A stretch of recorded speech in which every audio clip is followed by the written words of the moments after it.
Joining me here at the Magic Wall is CNN's David Chalian to help break things down where things stand 2 days out. So, David, we know what the polls say, but what does the early vote tell us? So, specifically in New York City, this is a poll result from Quinnipiac University last week. I want to show you why when I look at the early vote right now, looking at age breakdown the early vote. Here in this Quinnipiac poll, you see that Mamdani wallops Cuomo with younger voters, 18 to 34-year-olds.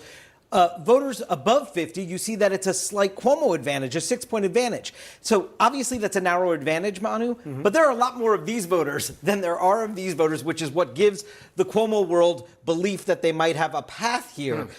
Take a look at the early voting numbers. So this is among registered Democrats, which, by the way, the vast majority of New York City voters are.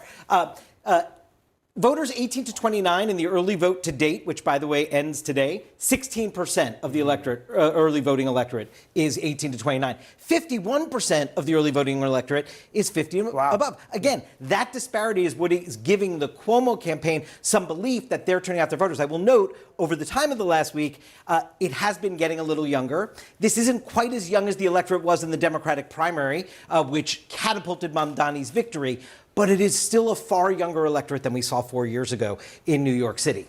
When it comes to New Jersey in the early vote, take a look at the partisan breakdown rather than the age breakdown. 52% of early voters in New Jersey are Democrats. 29% are Republicans. That's a big hole for Chitterelli to dig out of. And in fact, Cheryl is more on track when you look at the partisanship of the early vote than Harris was a year ago in the presidential when she still won the state by 6 points. That's so interesting. And, Democrats tend to do better in early voting as well. And you could tell us a lot. Tuesday can also give us some indication about whether Democrats have done a better job of winning back some of those voters they lost to Donald Trump in the last cycle. Trump made inroads with people of color in particular. Talk about that and New Jersey in particular, where Democrats are focusing in these final days. Yeah, I think this is why we saw Barack Obama where we saw him yesterday. He was here in Essex County, New Jersey, home to Newark. Okay, take a look at the demographic breakdown of Essex County, New Jersey. 36% black, a quarter Latino. It is a minority county in New Jersey. Newark itself, 45% African American. Clearly, the goal of the Cheryl campaign was to get Barack Obama to rally that Democratic base, especially with voters of color. Another battleground for voters of color is just next door here in Passaic County. Take a look here at the demographic breakdown in Passaic County. It is 43.4% Latino. This is the kind of place that drove Donald Trump's narrowing of his margin of defeat in New Jersey 4 years ago. In fact, he flipped Passaic County. He won it. He edged out Kamala Harris in this county just a year ago. If you compare that to his race against Joe Biden in 2020, Biden won Passaic by 16 percentage points, but Trump actually flipped it. And given that Latino population there, you understand why both Cheryl and Chitterelli have been spending so much time here in Passaic County. Chitterelli trying to maintain, extend those gains Trump made. Cheryl, of course, trying to thwart that progress that Trump had made with Latino voters in New Jersey. Yeah, so much to chew on there. Thank you, David, for that. And we have an excellent panel. The two of the best in the business also, along with David Chalian, to break this all down. Amy Walter with the Cook Political Report and CNN's Jeff Zeleny. Good morning to you. Good morning. Happy election almost eve. I know. It's the best time of the year. Best time of the year, exactly. So New Jersey seems to be shaping up to be perhaps the marquee race on Tuesday night, perhaps seems to be the most competitive race. How much do you think this is ultimately going to be a referendum on Trump himself? Yeah, I do think the most important thing about off-year elections is it's a chance for a reset. We've been spending so much of our time in politics for the last year talking about 2024. We've been looking in the rearview mirror about what happened in that election. Now we're getting into the fact that Donald Trump no longer a candidate. He's now the president. It is a referendum on him. New Jersey, however, also has a Democratic governor who he's not as unpopular as Trump is in the state, but folks there not particularly happy with the cost of living in the state, a lot of it driven by high energy costs.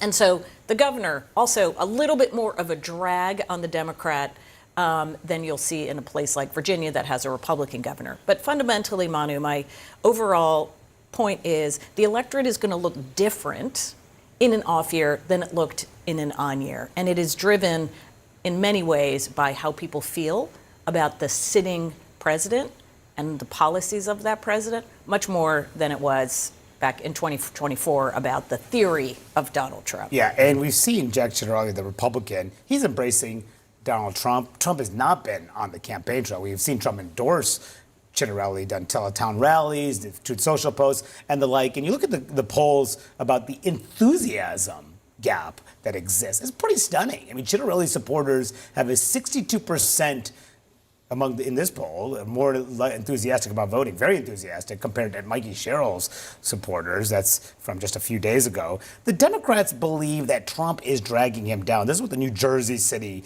mayor said to Vanity Fair. Said Ciattarelli is running a great campaign, but the deal he made with Donald Trump to secure the nomination could be the reason he doesn't win this thing. Stephen Fulop thinks that Ciattarelli would be up 12 or 15 points if Trump weren't in the White House.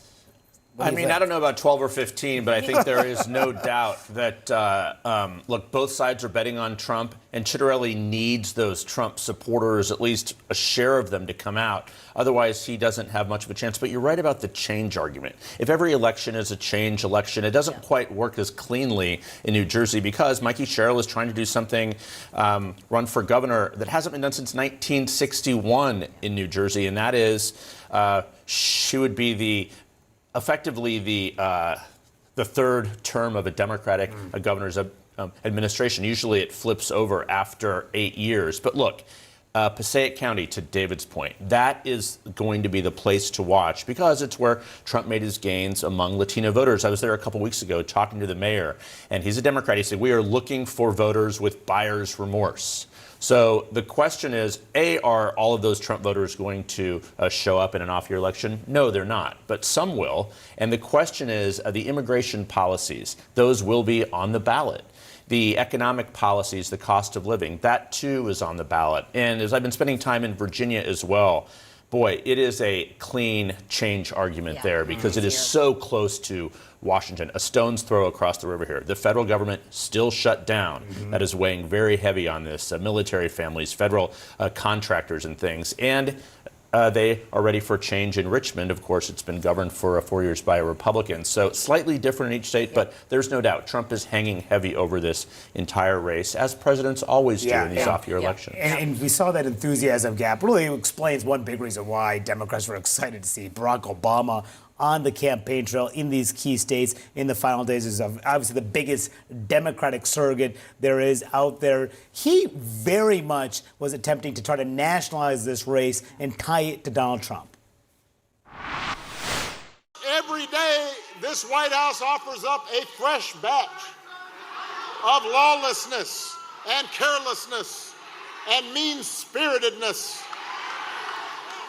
and just plain old craziness. He's deployed the National Guard in American cities and claimed to be stopping crime waves that don't actually exist. We've got masked ICE agents pulling in unmarked vans and grabbing people off the streets, including U.S. citizens. Don't vote, vote. What do you make of that message and the effectiveness of that argument? Well, the message is pretty consistent with what Barack Obama is saying over these last several months as he has stepped up his criticism of the current president on a whole bunch of issues. He also has had some criticism for some of these institutions that he sees capitulating to the Trump administration, whether it be law firms or universities or the like. But the messenger is the point here, obviously, in the closing days. And to Amy's point about what this off-year electorate looks like, Barack Obama's mission is to try and make sure that some of those folks, like you said, looking for buyer's remorse, that they actually come out.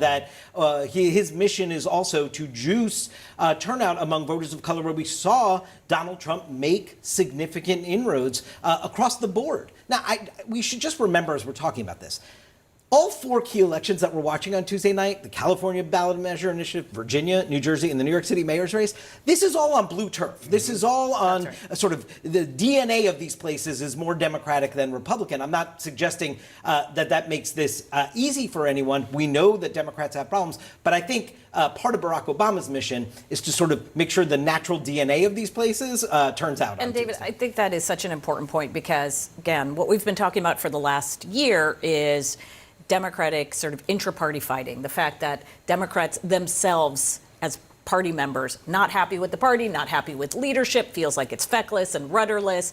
Are they going to turn out? Are they inspired? The one thing we know that we've been watching for the last 8 years is there's one person who does inspire Democrats. It's not really Barack Obama.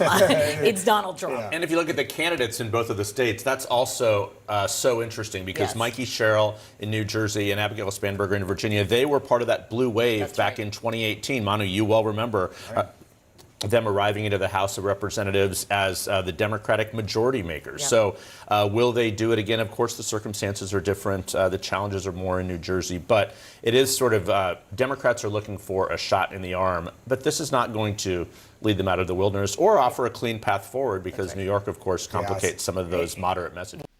The global humiliation. There was a time when the world looked at the U.S. and saw stability.